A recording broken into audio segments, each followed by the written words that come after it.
Good morning students. आज हम आपके लेके आए क्लास 8th के अंदर चैप्टर 3 सिविक्स में, और टॉपिक है आपका to select the national government. हम हमारे राष्ट्रीय सरकार को किस प्रकार सेलेक्ट करते हैं, किस प्रकार चुनते हैं। आपने लास्ट क्लास में इनके बारे में डिटेल से बात करी थी कि किस प्रकार पार्लियामेंट्री सिस्टम के अंदर हम कॉन्स्टिट्यूशन के अंदर किस प्रकार सरकार को नॉमिनेट करते हैं, किस प्रकार इलेक्टेड करते हैं। तो आज हम देखते हैं नेशनल गवर्नमेंट को क्या प्रोसेस है, किस तरीके से नेशनल गवर्नमेंट बनाई जाती है, राष्ट्रीय सरकार बनाई जाती है। तो प्यारे बच्चों देखिए आप, parliament of India and consist of the end president of the Rajya Sabha and the Lok Sabha. क्या कहा कि भारत की सरकार को बनाने के लिए 3 बॉडीज काम करती है, प्रेसिडेंट, राज्यसभा और लोकसभा। तो ये तीनों मिलकर क्या करती हैं, इसकी बॉडी को तैयार करती हैं। तो प्रेसिडेंट का क्या रोल है, क्योंकि फाइनली किसी भी कानून को या किसी बिल को पारित करने के लिए इनकी सिग्नेचर होने जरूरी है। और सबसे पहले लगभग लोकसभा में कानून पारित होता है, फिर राज्यसभा में विचार के लिए भेजा जाता है। ये दोनों सदन अगर इस विचार को तैयार करके राष्ट्रपति के पास पहुंचाते हैं तो राष्ट्रपति इस पे मनन करता है, विचार करता है। अगर राष्ट्रपति को लगे कि वास्तव में कानून में कुछ फेरबदल करने की जरूरत है तो इसमें कुछ ना कुछ चेंजेस कर देते हैं, और चेंज करने के लिए उनको वापस बिल लौटा देते हैं। जब बिल वापस से रिटर्न में आता है तो फिर से उसमें लोकसभा पे बहस होती है, फिर लोकसभा में बहस होने के बाद वापस से राज्यसभा के पास जाता है। राज्यसभा में अगर उसको लगता है कि कोई वास्तव में उसमें करेक्शन होना है तो करेक्शन के लिए उनको दोबारा से इंडिकेट करते हैं, और फिर वह किसके पास जाता है, प्रेसिडेंट के पास जाता है। लेकिन समझने की कोशिश ये कीजिए आप, अगर यहाँ पर कोई करेक्शन नहीं हुआ और प्रेसिडेंट के पास एज इट बिल को भेज दिया तो 2 बार भेजने के बाद भी तो प्रेसिडेंट साइन नहीं, तो तीसरी बार उनकी मजबूरी हो जाती है, उनको साइन करने ही पड़ते हैं। इसलिए हमारे पार्लियामेंट्री सिस्टम में राष्ट्रपति वैसे सर्वमान्य और सबसे बड़ा पद माना जाता है, लेकिन इस मामले में उसका पावर थोड़ा छोटा हो जाता है। वो देखने में तो क्या है, सिग्नेचर करेंगे तो ही बिल पारित होगा, तो ही कानून का निर्माण होगा। लेकिन लॉ एंड ऑर्डर के बावजूद भी, इतना पावर देने के बावजूद भी क्या कमजोरी रख दी कि लोकसभा और राज्यसभा बिना किसी करेक्शन के 2 बार अगर किसी बिल को भेज देते हैं तो थर्ड टाइम प्रेसिडेंट को उस पर सिग्नेचर करने ही होते हैं। इसलिए पावर है भी और ना भी है। तो दोनों तरीके से आप देखें तो इसकी जो रोल अपना प्रेसिडेंट का सेंट्रल लेवल पे है, वही स्टेट लेवल पे हमारे यहाँ गवर्नर का होता है। अभी आपने राजस्थान के एग्जाम्पल के रूप में देखा होगा कि कांग्रेस सरकार गिरने के कगार पे थी और होटलों में बंद थी, कोई मानेसर जाके बैठे थे, कोई बीकानेर जाके बैठ गए थे। तो ऐसी स्थिति के अंदर हमारे जो राज्यपाल जो हैं, गवर्नर हैं, उनके पास बिल भेजा जाता है, वो बार बार उस पर साइन नहीं कर रहे थे। वो इस बात का हवाला दे रहे थे कि अभी कोविड-19 का दौर चल रहा है और पैंडेमिक के कारण जो है वो इसको अलाउ नहीं कर रहे थे। अदरवाइज उनको भी क्या करना पड़ता, थर्ड टाइम तो उनको भी सिग्नेचर करने पड़ते और कांग्रेस की बात को माना जाता। तो इस प्रकार ये बातें जरूरी होती हैं कि प्रेसिडेंट किस प्रकार किसी कानून को अमली जामा पहनाता है, किस प्रकार से सिग्नेचर करता है। तो देखिए क्या करता है, Lok Sabha elections a list to prepared and showing how many MLAs belong to each political parties। क्या हुआ, जब इलेक्शन हो जाते हैं तो इलेक्शन के बाद एक लिस्ट तैयार की जाती है कि कितने मेंबर्स ऑफ पार्लियामेंट जीत के आए हैं। तो कितने मेंबर जीत के आए हैं, उसमें से 50+1, उसका आधा प्लस 1 ज्यादा, आधे से 1 ज्यादा या उससे भी ज्यादा जिसका मेजोरिटी होगी, जिसके बहुमत होगा, उसकी क्या बनेगी, सरकार बनेगी, गवर्नमेंट बनेगी।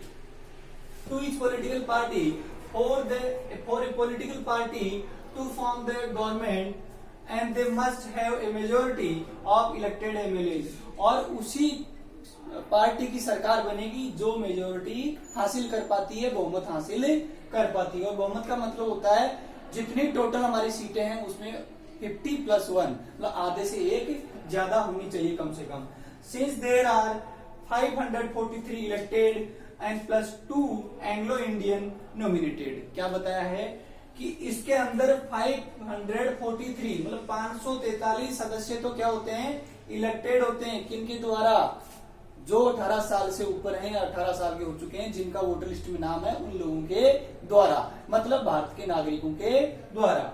543 सीटें यहाँ से हमारे द्वारा इलेक्टेड करके भेजी जाती है, चुनाव जिता के भेजी जाती हैं, और +2 एंग्लो इंडियन नॉमिनेटेड होते हैं, और 2 आंग्ल भारतीय समुदाय के लोग जिनको नॉमिनेटेड किया जाता है, ये इलेक्टेड नहीं होते, इनको किसी के द्वारा वोट नहीं मिलते हैं, ये खुद राष्ट्रपति के द्वारा मनोनीत किए जाते हैं। तो 2 एंग्लो इंडियन क्यों?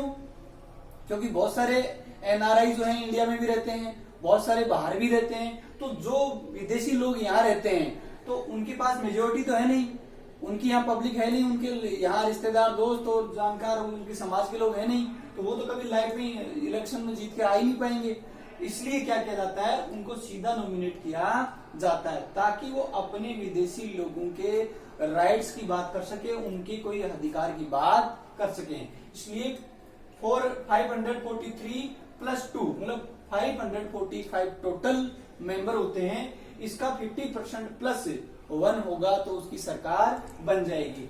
प्यारे बच्चों, जब ये लोकसभा में चुनाव होते हैं और जब मेंबर जीत के आते हैं तो इसके ऊपर मेजोरिटी पर्सन का अधिकार होता है। मेजोरिटी पर्सन का जो लीडर होता है उसमें से किसी एक को, जो सीनियर पर्सन होता है या जो विजनरी पर्सन होता है, पावरफुल पर्सन होता है, उसको प्रधानमंत्री के लिए मतलब पीएम के लिए चुन लिया जाता है। अब पीएम का चुनाव हम सीधा नहीं करते हैं, वो भी क्या बन के आया, एमपी बन के आया, मेंबर ऑफ पार्लियामेंट बन के आया, वो हमने इलेक्शन में जिताया उसको। लेकिन जब प्रधानमंत्री बनेगा तो उसके जो पार्टी के लोग हैं, मेजोरिटी पर्सन हैं, वो अपने में से किसी एक को नॉमिनेट कर देते हैं, प्रधानमंत्री पद के लिए तैयार कर देते हैं। तो प्रधानमंत्री लोकसभा दल का क्या होता है, बहुमत दल का नेता होता है और वह सरकार चलाता है। और अपने अपने टोटल जो ये एमपी जीत के आए उनमें से 10 से 20% मंत्रियों को क्या बना, मिनिस्टर बना देता है, उन एमपीज को मिनिस्टर बना देता है, उनको अलग अलग डिपार्टमेंट दे देता है। किसी को कैबिनेट मिनिस्टर बना देते हैं तो किसी को स्टेट मिनिस्टर या राज्य मंत्री बना देते हैं, और किसी को स्वतंत्र प्रभाव एकदम फ्रीडम के रूप में उनको छोड़ देते हैं कि भाई आप इस डिपार्टमेंट में काम कर सकते हैं और मौका लगे तो इस डिपार्टमेंट में काम कर सकते हैं। और बाकी एमपी के एमपी रहते हैं। एमपी का एक अलग से कोटा होता है, उसको साल के जो भी उसका फिक्स बजट है वो मिलता है और उस बजट के अकॉर्डिंग वह अपने काम करता है समाज के जहां से वो जीत के आया है। तो इस प्रकार ये नॉमिनेटेड प्लस इलेक्टेड मेंबर मिलकर हमारी सरकार को चलाते हैं। फिर क्या बताया, Lok Sabha to have a majority party should have a list half the end number of example 272 member और मोर। और क्या बताया कि इस टोटल नंबर में से अगर सरकार बनानी है तो ये नंबर आपके पास होने चाहिए। 272 प्लस 272 मेंबर कम से कम मिनिमम ये क्वालिफिकेशन है आपकी। अगर ये नहीं बनते हैं तो आपकी सरकार नहीं बन सकती, और इससे ज्यादा भी हो सकते हैं। ज्यादा हो तो कोई टेंशन नहीं है, सरकार स्थिर रहेगी, कोई डर से काम नहीं करेगी, आराम से स्वतंत्र रूप से डिसीजन लेगी। अब बात कर रहे हैं अपोजिशन का।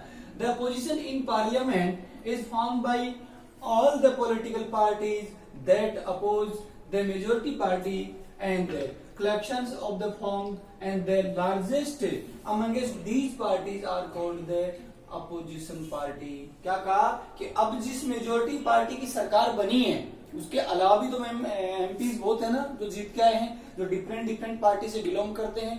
तो डिफरेंट पार्टी से बिलोंग करने वाले किसी पार्टी के, मान लीजिए बसपा के 10 हैं, कांग्रेस के 40 हैं, या और किसी जनता दल के 10 हैं, या किसी पार्टी के 3 हैं, नेशनल कांग्रेस के जो है 5 हैं, ऐसे डिफरेंट अनादुम डीएम के जो बोलते हैं उसके 8 हैं। तो इस प्रकार अलग अलग पार्टियों के डिफरेंट जो मेंबर हैं वो मेंबर सारे मिलकर अपोजिशन में बैठते हैं। लेकिन अपोजिशन पार्टी किसको बोला जाता है, उन डिफरेंट अपोजिशन पार्टी में सबसे जो बड़ी पार्टी है, सबसे ज्यादा नंबर जिसके पास है, उसको विपक्ष की पार्टी कहा जाता है। तो भारत सरकार के अंदर हम बात करें तो मोस्टली 2 ही पार्टियां चेहरा बन के आती हैं। एक जो नॉमिनेट होके जो बहुमत में मेजोरिटी पर्सन होती है सरकार चलाती है, दूसरी अपोजिशन में होती है।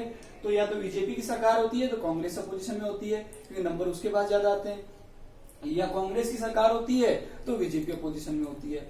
मोस्टली सेंट्रल गवर्नमेंट में तो यही लागू होता है आज तक और यही होता रहता है। हाँ, स्टेट लेवल पे हम साउथ साइड में जाते हैं तो वहाँ डीएमके, पीएमके, शिवसेना वगैरह और बहुत सारी पार्टियां हैं जो अपोजिशन में हो सकती हैं क्योंकि वहां उनकी मेजोरिटी ज्यादा होती है। तो इस प्रकार अपोजिशन पार्टी वो होती है जो टोटल नंबर में, जो अपोजिशन में जो है, जो कलेक्शन जो है उसमें टोटल नंबर में सबसे ज्यादा नंबर है वो अपोजिशन पार्टी कहलाती है। अब बात करते हैं, the member of the Rajya Sabha are elected by the elected members of the legislative assemblies or various states, and these are 233 and elected member and plus 12 member are nominated by the president। क्या बताया कि जैसे लोकसभा का चुनाव होता है वैसे राज्यसभा का चुनाव नहीं होता।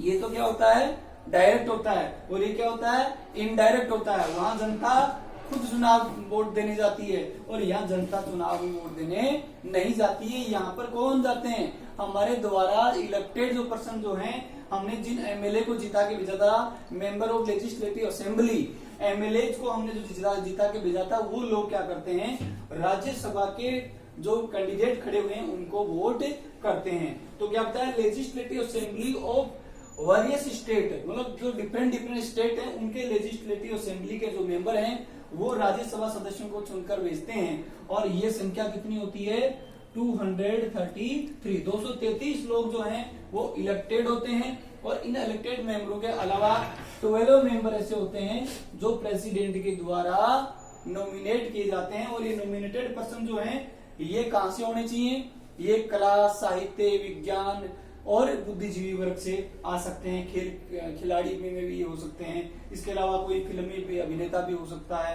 इसके अलावा कोई आर्टिस्ट भी हो सकता है, कोई चित्रकार भी हो सकता है, कोई पेंटर भी हो सकता है, कोई डांसर भी हो सकता है, या समाज में कोई अर्थशास्त्री या कोई डॉक्टर वगैरह भी हो सकता है। तो कला, विज्ञान, वाणिज्य, साहित्य आदि से इन 12 लोगों को चुन के भेजा जाता है जो प्रेसिडेंट इस काम को करते हैं। तो टोटल नंबर ये कितने हुए, 233 प्लस 12 245 टोटल नंबर हो गए। और इसका मुख्य रोल क्या होता है, ये किसी भी कानून को बनने के साथ उस पर ऑब्जर्वेशन करती है। और ऑब्जर्वेशन करने के बाद इसको लगता है कि हाँ कुछ कानून में खामी है, तो वापस से लोकसभा को विचार के लिए भेज सकती है। और दोनों सदनों में जब विचार होकर फाइनलाइज करके उसको वापस आगे भेज दिया जाता है तो प्रेसिडेंट फाइनली उस पर सिग्नेचर कर देते हैं और वो कानून बन जाता है। अभी जैसे आपने देखा होगा ताजा लेटेस्ट उदाहरण आपको किसान बिल की बात करें तो फार्मर्स बिल अभी लागू हुआ है, जिसके अंदर कुछ प्राइवेट कंपनियां जो है किसानों की खेती में खेती करेंगी, किसान वहां काम करेंगे और वो अपनी ऊंची लागत पर जो है इस अनाज को बेच पाएंगे, या उनको कहते हैं कि एक ग्लोबल मार्केट मिल जाएगा।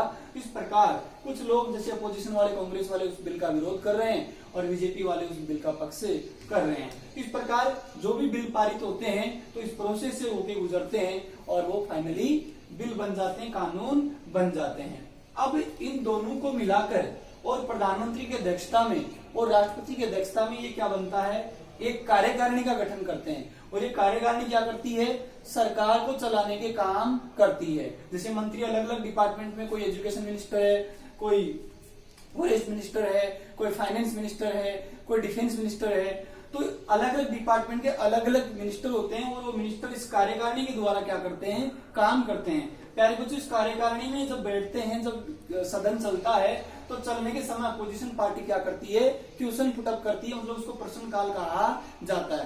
प्रश्नकाल के दौरान जब सरकार चल रही है उसमें अपोजिशन वाली पार्टी जो है या जो डिफरेंट पार्टियों जो एमएलए एमपी जो चुन के आए थे वो एमपी क्या करते हैं, अपने अपने फील्ड के क्वेश्चन तैयार करके लाते हैं जो जनता की मांग होती है और उन क्वेश्चन को जाकर सदन में पूछते हैं। तो संसद में जब संसद सदन चलता है, बहस चलती है, तो हर एक एमपी जो है उसको पावर होता है, वो अपने अपने क्वेश्चन पूछ सकता है अपने डिपार्टमेंट से संबंधित, और सरकार से प्रश्न चिन्ह लगा सकता है कि आप जो ये कर रहे हैं वो गलत कर रहे हैं, या आप जो ये कर रहे हैं उसको इस डायरेक्शन में ना कर इस डायरेक्शन में करोगे तो ज्यादा बेहतर होगा, जनता का ज्यादा हित होगा। तो इस प्रकार प्रश्न पूछने का इनको राइट है ताकि हमारी सरकार ईमानदारी से चल सके और अच्छे लोकतंत्र का विकास हो सके। तो मेरे ख्याल से किस प्रकार हमारी गवर्नमेंट बनती है, किस प्रकार राज्यसभा और लोकसभा का चुनाव होता है, किस प्रकार प्रेसिडेंट के पास जो एक अथॉरिटी का पावर होता है, और इसके अलावा हम बात करें तो एक पॉइंट और आप नोट कर लो कि लोकसभा का कार्यकाल 5 ईयर का होता है, लोकसभा का 5 ईयर का होता है और राज्यसभा का 6 ईयर का होता है। ये और इम्पोर्टेंट बात है। और इसको हम टेम्परेरी सदन बोलते हैं और इसको परमानेंट सदन बोलते हैं, क्योंकि ये 5 साल बाद में फाइनली हट जानी होती है और नया इलेक्शन होके दोबारा से नहीं बनती है। लेकिन ये एक बार बनने के बाद कंटिन्यूली वही चलती रहती है, कभी भी भंग नहीं होती है। मतलब ये सदन भंग किया जा सकता है 5 साल से पहले भी और 5 साल पूरे होने के बाद भी, लेकिन इसको कभी लाइफ में भंग नहीं किया जा सकता, क्योंकि ये हर 2 साल में 2/3 सदस्य क्या होते रहते हैं, बदलते रहते हैं, चेंज होते रहते हैं। मतलब आज जिसके 6 साल पूरे हो गए वो हटेगा और दूसरा आ जाएगा। फिर किसी साउथ साइड के कोई राज्यसभा मेंबर हैं, उनका 2 साल पूरा होगा, वो हटेगा, उसके 6 साल पूरे होंगे, फिर नया आ जाएगा। मतलब कभी भी इसका कार्यकाल खत्म नहीं होता, इसलिए इसको अस्थायी सदन और इसको स्थायी सदन कहा जाता है। इसको अपर हाउस और इसको लोअर हाउस कहा जाता है। इस प्रकार फाइनल रूप से आपने इसको समझ लिया और किस प्रकार राज्यसभा और लोकसभा मिलकर हमारी सरकार चलाती है, राष्ट्रपति और प्रधानमंत्री का क्या इसमें योगदान होता है। हाँ, एक बात और बताना भूल गया मैं आपको, जब विदेशी मामले होते हैं तो मोस्टली बात तो कौन करते हैं, जब विदेश के कोई मामले होते हैं तो बात करने तो प्रधानमंत्री जाते हैं, हमारे पीएम जो है वहां जाकर अपनी बात रखते हैं। लेकिन जब कोई फाइनल किसी देश के बीच में डील होती है तो उस डील के ऊपर है या डील का जो लेटर हेड लिखा जाएगा वो प्रेसिडेंट के नाम लिखा जाता है। मतलब राष्ट्रपति, क्योंकि वहां पर अध्यक्षात्मक शासन प्रणाली है और यहाँ पर संसदात्मक शासन प्रणाली, यहाँ पार्लियामेंट्री है, वहां पर प्रेसिडेंट्री है।